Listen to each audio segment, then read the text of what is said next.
We're just going to explore a few different methods to look at reliability in probably some spaces you haven't seen before.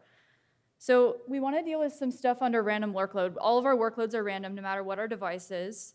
And we want to actually generalize that reliability model for a single device into an entire network. All right, so if it's one thing I've learned from talking to network engineers, networking's complex. It's complex. And the thing is, if networking is complex and you're having to deal with monitoring or modeling things, especially in real time, and having to react to things as quickly as possible so you don't get yelled at when something goes down, it means that it's my job to come in and give you better models to actually make some decisions. All right, so I'm not sure how many of you guys are familiar with this notion of a reliability topology. This isn't a physical topology. This is an organization of devices inside of a network that show how the system functions. So for example, if I cut out 3, if 3 fails in this diagram, there is no path to get from left to right. And that means that the entire system fails. Now, 3 might not be physically connected to the subsystem 1 and 2, but in an abstract reliability topology, whatever's on 3 or whatever's running through 3 is essential to your system. So we can get through a network or system reliability topology and decide what components are the most important by looking at path sets. And that's simply trace from left to right and tell me all the different sets that I can go through, and that as long as they're working, I can get from left to right. So if 1, 3, and 4 are up, great, I've got a path through the system. 2, 3, and 4, same sort of thing. So the more path sets you have through the system, the more stable your reliability topology is. Now the flip side of that is obviously we can't just hook up links everywhere and put tons of redundancy in. That wastes money. So the idea is to actually model reliability this way so that you can optimize for redundancy so that you're safe, but not going to spend too much money. Obviously the most reliable system is infinite parallel system. Okay, so what is the network failure probability? That's the question. What's the probability your network is going to fail at any given time? That's a complicated question. Easy to ask, hard to answer. And that's, the easiest questions to ask are always the hardest to answer. There's complications. The traffic coming through every device is random. The traffic moving from device to device is also random. The workload is random, right? The stress on each device is going to be random. The time it takes to process jobs is random. The traffic may be correlated across devices, and each component is a different hardware, so it's going to have a different survival function, and we'll talk about what that means. That's a lot of complications. So how do we deal with that? So let's focus on a single device. So what I have is a single device, that red box right there. And those little bubbles that you see are jobs coming in, and their size represents the amount of workload they're going to bring to your device. So the blue one is slightly bigger, and that purple one, it's a nice, easy little job. Now that device is going to process each of those jobs, just like at a checkout register or anything like that. And that time to processing is random, but it does follow some probability distribution. That's what that GW is. And then once it's done processing, yay, send it on, we're done. All right, so that NFT, since arrivals are random, we model that in mathematics by a counting process. So in a particular amount of time, some interval 0 to t, a random number of jobs are going to be coming into this device. And that's governed by a random process. And so each jobs bring that. The arrival times are going to be random. I like to emphasize that. These arrival times are completely random.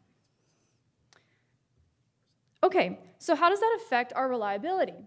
So what I have here is essentially a hazard rate. It's called a breakdown rate process. So what we have is that if your device is totally idle, right?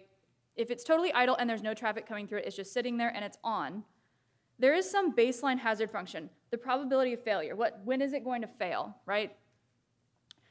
I gave that by a constant line there. It doesn't have to be constant, but it makes my diagram easier. What we want to know is how the workload affects the probability of failure of that device, and especially when the workloads are random. So what you have there is that when a new job comes in, so if you look at my little, see I don't have the fancy thing here. If you have that T1, that's the time of the first job's arrival. And when it comes, it's going to bring a random stress, some H1, right? You see that jump. That jump in the hazard function means that for the entire time this device is processing whatever this job is, your probability of failure is going to increase by that random amount. When it's done, now that stress is gone. Now when T2 comes in, so now I assume that this device can bring in multiple jobs at once. So T2 comes in, yeah, it's a small job. It jumps up, that hazard rate jumps up a little bit. T3 comes in before T2 is finished, so it jumps up again. T3 finishes before T2 is done, so we only drop by that amount. So we see kind of how this is a random realization, right? That's what I'm trying to illustrate. So the W's are the time between arrival and completion. That's the service time. That's how long it takes to process, and those times are random. Now what we can do mathematically is express an equation for this random process. So the breakdown rate as a function of time is simply that baseline rate that we would establish usually from probably your configuration or whatever device you've bought. And what we're going to do is we're going to sum up all of the stresses that occur as long as the job is still in the system at my point in time. So if I'm sitting, I'm not used to being so far away from my slides. If I'm sitting somewhere in W3, then the only things that are contributing to the heightened stress at the moment are jobs 2 and jobs 3. Job 1, process already gone. We don't care about it anymore. Now, if I were sitting just after W1, 2, 3, and 4, they're not there yet. We don't care. We're just at a baseline hazard rate. So we can actually express that explicitly. All right, so now we're going to actually use it. I want to use this to do something. That process is not really that useful to me at the moment. So in reliability, we talk about a survival function, and really it's just the complement of the failure probability. So if y is a random time to device failure, it'll fail sometime, everybody dies, we just don't know when. The survival function that will denote S sub y of t is the cumulative probability that that time to device failure is after a certain time t. Now in reliability, we like to take the positive approach and say we're going to survive as opposed to we're going to fail. But obviously, we can go the other way and say the failure, the probability of failing before time t is simply 1 minus the survival function, right? So how do we use that? All right, nobody get scared. The equation's not that useful. What I did was, if we suppose that jobs arrive to a device according to, now this is the full theorem because I like to be complete here. I wanted to make this as general as possible. I wanted an equation for any general device under random traffic, random arrivals, random service, and I don't even know the distributions of any of it. I want it as general as possible. Can I still write an actual closed form equation for the survival function of that device? And the answer is yes, under these assumptions. And that's what it is. It is, right? This isn't machine learning. This isn't time to learn. This isn't Bayesian. It is an equation, period. Now, parameters obviously have to be estimated. You need to estimate the baseline, hazard function. We actually need to figure out what the distribution is of, the random stresses. But the fewer points of estimation we have to make, right? There's model estimation, and then there's parameter estimation. If you take away the need to model, to estimate your model, you've just made your life a lot simpler, and you've reduced the probability of error. Okay, so what's not really important here is the form of the equation. It's not particularly useful as far as structurally informative. It doesn't tell you that much because the conditions are so general. So what good does it do you, right? If I were giving the conference, this talk to mathematicians, I'd probably go through the proof and derivation. But what good does that do you guys? It's closed form. And what does that mean? It means it's fully interpretable. It means I know exactly what effect each parameter is having because I can see it in the equation. It's extremely generalizable. So you can hand me whatever device you want, and if we sit there and agree on what we mean by stress, what we mean by a hazard rate, what metrics we want to plug into that, then it can apply wherever we want it to. So when I say all that remains is parameter and distribution estimation, right, that's obviously not exactly a simple task. Now you're into a statistical problem, but you've taken away the difficulty of actually modeling this. And we can build on it, right? The thing you can't do with machine learning models is build on top of it in a way that you understand. So we can build on this. So let's return to networks. Let's build on that device. And like I said, I'm giving the overview because I'm most interested in having the conversation. All right, so if I now bring that network back, and each of those devices itself has a particular survival function, right? They're going to have their own arrival process, because I'm going to assume that this is a reliability topology, so again, not a physical topology. So I've set this up as a reliability topology here. That means I'm going to assume that each of these devices has traffic coming in from somewhere. Okay, that's what these little n sub 1, n sub 2, these are all the arrival processes. Each one of those has their own service distribution. And each one of those the stress coming into each one of those devices has their own distribution. So we have all those parameters for each one of those networks. And I even might need to account for the fact that traffic may be correlated. You might have two devices in your network that see an uptick in traffic at the same time, right? The arrival processes are actually correlated. So that's what that N sub C is. That's essentially, mathematically, I've modeled that as a correlator process that runs underneath all of them that can account for correlated traffic. Okay, so what I've modeled, essentially from a reliability standpoint, looks like an extremely complicated problem. But we can actually use the device survival function plus some extremely basic theory, a basic theorem from reliability theory, and I can tell you the exact survival function of any reliability topology that you want. It doesn't matter how complicated it is. Now, the equation's not going to be pretty, sorry, but I can still tell you what it is. Okay, so to do that, we look at the idea of a structure function. So if we look at that network, if I let, for each one of those devices, x sub I is basically called a binary state variable for a particular device I. If it's 0, it's failed. If it's 1, it's operational. Now, we can deal with some stuff kind of in the middle, but right now we're going to look at it being binary. Either it's working, which we may define to be working completely. If we can define what you mean by operational. Operational mean it's at 100%, or operational meaning as long as it's puttering along, we'll still call it operational. That's up to you. So each one of those has a state variable, and if I take all those state variables and make a vector out of them, that's the state variable for the system. So that means for any given tuple here, I'll be able to say, okay, given this tuple, is the system functioning or not? This is actually very commonly used in manufacturing and mechanical engineering. So the structure function is a function of that state vector that has binary outputs. So either the system is working, given a state vector, or it's not. So as a quick example, I've given the structure function for our network here. And that equation is actually, you can look at any diagram and I can write the equation. There's no derivation because there's a really fun fact that you'll learn in essentially a basic reliability course. Every system, no matter how complicated it is, can either be written as a parallel system of series subsystems or a series system of parallel subsystems. And what that means is, as long as I know how to write the structure function for a series system and a parallel system, then I can write the structure function for any one that I want to.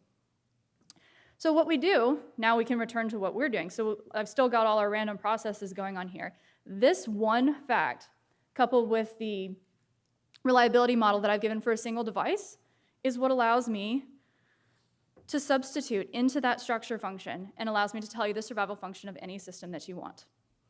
So all I have to do is substitute the survival function that I would derive for each device into their state variable. So I substitute it in there, and I can tell you the entire survival function of the system. So the structure is the same. So that's essentially the grand finale. That's, 10 minutes of me summing up 3 years of my life.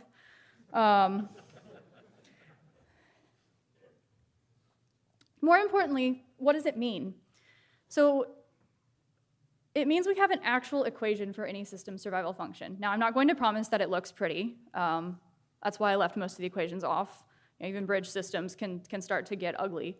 But we have an equation. It means we have an equation. And the conditions are highly general. They're extremely general. My goal was to make this as general as possible. And even the models themselves are generalizable. There's some future work that I'm doing because even some of the assumptions that I made in these models probably should be relaxed. For instance, I assumed that the arrivals coming into every device, all those arrival times are mutually independent. Anybody that's probably looked at a time series or your stock prices know that that's probably not the case, right? We can have autocorrelation, right? That can happen. So that's future research still in progress. I don't like to present research that's not done. So once you start throwing like autocorrelation in, things get complicated. But it's even still more generalizable than that. And really, when I say we're just left with the task of parameter estimation, from a statistical perspective, that's actually much more simple than model estimation. All right, so at this point, hopefully people are more awake now. So the dialogue is your turn.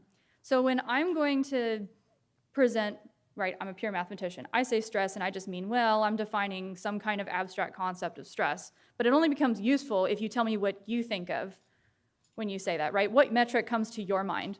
Or, so just to kind of give some questions to think about, what layers of the network stack do you think this most applies to? Would you want to actually apply it down at the link layer, right? To see if, actually, and before I came here, because I was trying to dig up the paper a couple of days ago, was some stuff from 1985 in graph theory about dealing with directed networks and putting the link cost as, in their case, the simple static probability of failure. So my natural generalization is to stick that survival function in as your link cost. Do you consider traffic flow in a network to behave more discretely, as in packets, or as a continuous flow, right? That's another interesting question I'm seeking feedback on, because that can affect the generalization here. When I gave the device all those jobs coming in, I did make them discrete, right? I didn't make that a continuous flow. They were arriving discrete, as packets would. But is there any reason to consider at any layer in the stack to look at this as a continuous flow the way we would water running through pipes or electricity? So this is where I get to solicit feedback from you guys instead of just lecturing at you. So, I don't know if this thing is. I don't know how much time I have left. Maybe that's better. Russ broke the mic. I broke the mic. I didn't touch this one, that's why I haven't broken it.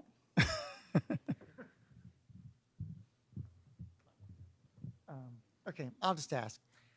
So, Rachel, when you talk about survivability and you talk about the structure way of looking at survivability, can you relate that for me to mean time between failure, which is probably what people in the room are going to be more familiar with?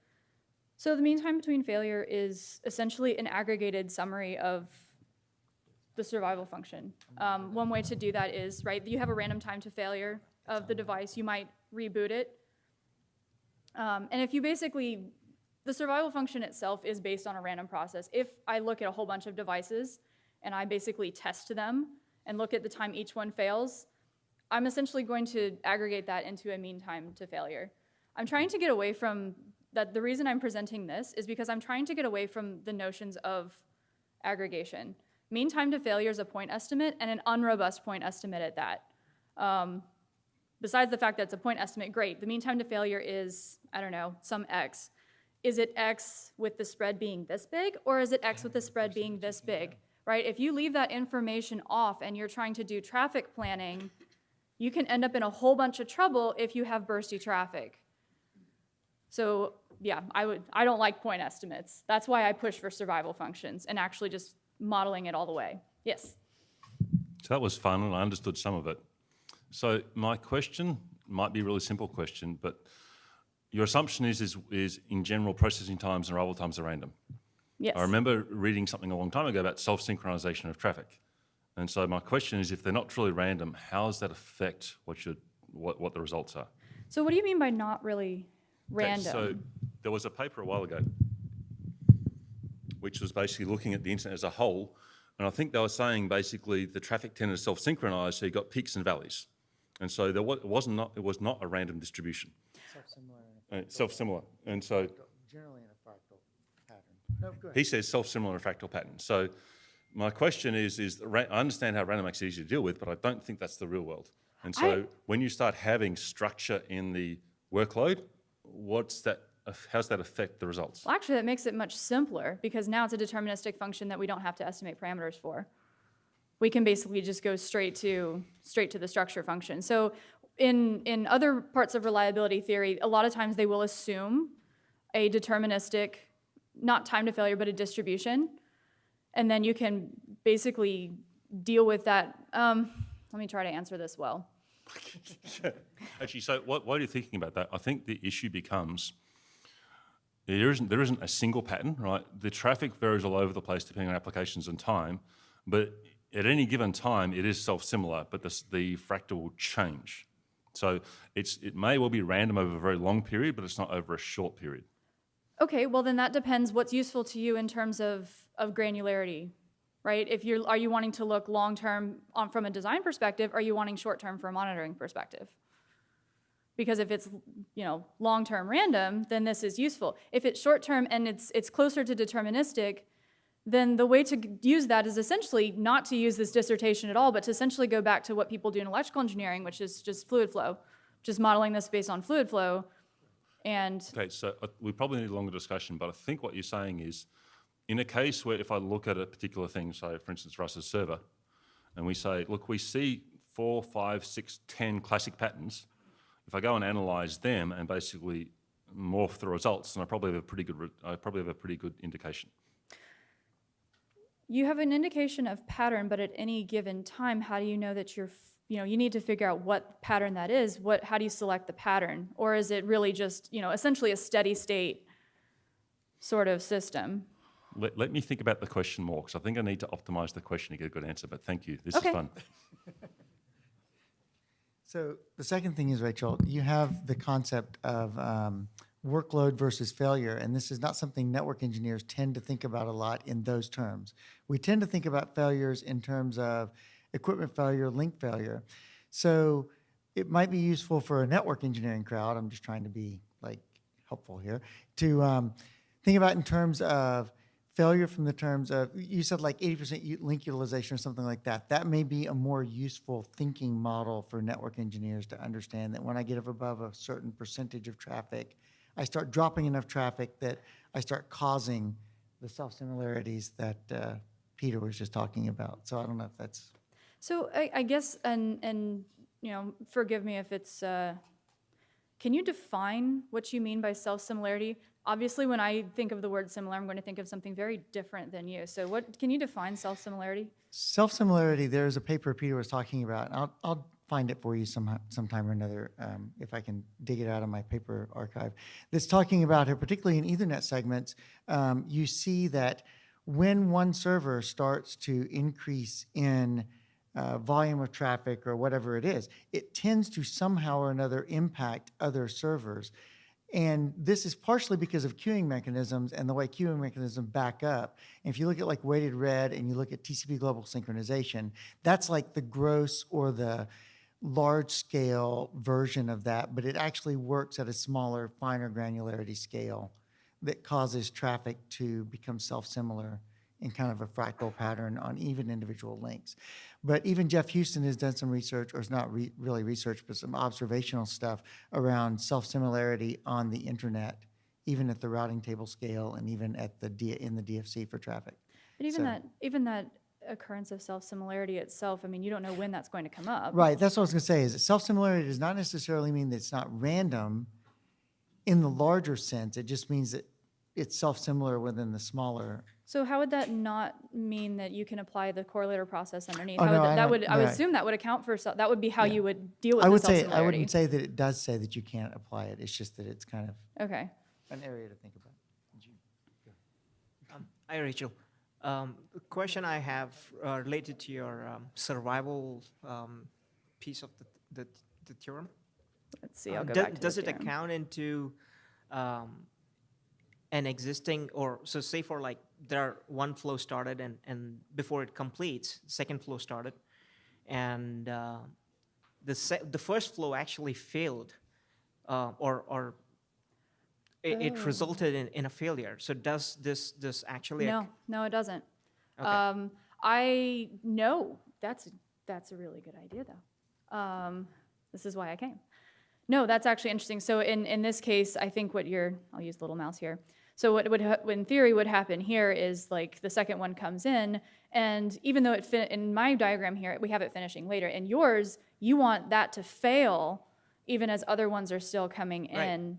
And in your mind, would you consider, you would want to consider the device failed at that point if it drops packets, or at least just want to account for how that might change the model? Is account for essentially a random or a probability that it can not complete service at all?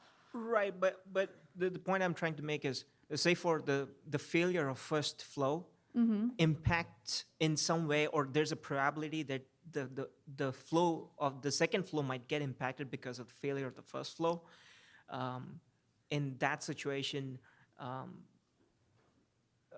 is it something that you're working on? Maybe we can think about it, but something to consider because a No, lot of it's a time in great idea. networks, there are sequence of events or sequence of failure events which triggers failure of other events.